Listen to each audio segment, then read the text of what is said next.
Здравейте на всички! Искам да кажа няколко думи по очевидно най-наболялата тема в момента на деня. Това е пресконференцията на Бойко Борисов от вчера. Изчаках един ден да мине, за да мога да изслушам и отзивите на останалите. Преди малко изгледах интервюто на госпожа Бъчварова, бившия шеф на кабинета на Борисов, с Веселин Дремджиев. Тя поставя няколко интересни въпроса, но за някой от тях аз не съм съгласен с нея. Защо Борисов бърза да сдаде властта в момента толкова смело, преди да има бюджет? Според мен, вече след 3 кабинета негови, мисля, че много добре всички знаем, че него го е страх, когато не може да направи бюджет, от който да може да се краде. А очевидно с влизането в еврозоната, тези бюджети ще стават все по-трудни и по-трудни. Така че според мен него просто го е страх, че да предложат бюджет. Дали могат да се направят ремонти в кабинета? Може и да могат, но кой ще ги направи? Очевидно вътрешният министър, съдейки по думите на самия Борисов, не работи вече за този кабинет, а работи за друг човек. След като според думите на Борисов нито Благо Коцев щял да бъде в ареста, нито шефа на полицията в Русе щял да бъде още на работа, ако той е бил премиер. А кой ще да ти бъде вътрешен министър тогава? Най-вероятно пак същия Дани Митов. Говори се и за превземането на партия ГЕРБ от новото начало и от голямото Д. Това претопяване си върви отдавна. С все по-ниска избирателна активност и все по-ниска избирателна активност процентите на ГЕРБ не растат, което означава, че и техния електорат намалява. Единственият стабилен електорат като цяло винаги е бил в ръцете на ДПС. В момента вече е очевидно в новото начало. Явно парите там са повече, по-лесно се купуват гласове. Структурите на ГЕРБ на много места са пробити. Следейки новините, може да се види за пробити кметове, пробити областни управители. Могат ли тези структури да бъдат ремонтирани? Може и да могат. Аз лично съм скептичен по въпроса, защото партия ГЕРБ е всъщност една авторитарна партия. Бойко Борисов е един диктатор в тази партия, без значение дали му харесва или не, това му е ролята.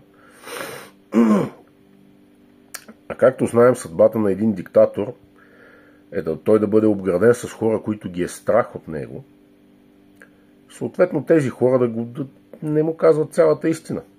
Те го лъжат, той им вярва, защото човек не може да проверява абсолютно всичко сам.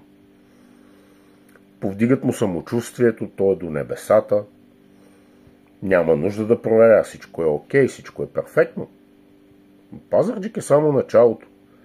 Едни нови избори, както вчера беше коментирано и от хора от БСП, без купен и корпоративен вод, шансовете на Борисов и на ГЕРБ за над 6% били смели. Аз не съм чак толкова скептичен. Мисля, че електората на ГЕРБ е доста повече от 6%, но всичко зависи от избирателната активност и от това, кой ще си напазарува повече гласове. Така че да, това е съдбата на авторитарните режими, било то в партия, било то в корпоративния свят, било то в управлението на една държава.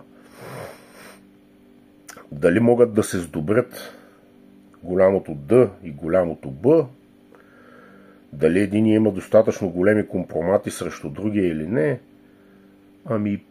когато имаш дела срещу Борисов на трупчета, като Барселона Гейт, връзките с Влади Горанов, ние знаем, той не го познава, не го е виждал, не го е чувал, няма никаква идея кой е този човек, но да, връзките с Влади Горанов, всичко казано от Васил Божков, санкциите по Магнитски, Тези санкции могат да стигнат и до Борисов.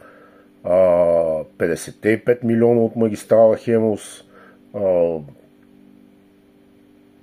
Какво още? То едно ли е? Великия руски поток, в който даже не му дадоха да държи крана на впускането. Така че има много компромати срещу Борисов. Има много. А когато прокуратурата не е управлявана от него, защото очевидно тя ще, ако не цялата, то скоро цялата ще бъде вече частна, тази прокуратура може рязко да се задейства срещу него. Така че Борисов няма много полезни ходове. Лично мое мнение, може би по-полезно би било да не се отива на нови избори. Не знам. Другото, което е възможно като опция, е да се бърза, защото ги е страх, че Румен Радев след месец-два ще обяви своя проект и при едни избори, които са след повече от година и половина, той вече ще бъде на политическата сцена. А то е другото силно име в момента. Това е положението. В коментарите ще оставя линк към видеото на Веселин Дремджиев. Изгледайте го. Интересни въпроси се повдигат при това от човек много близък до самия Борисов и до ГЕРБ. Това е от мен. Стягайте се, чака ни тежка, интересна политическа зима.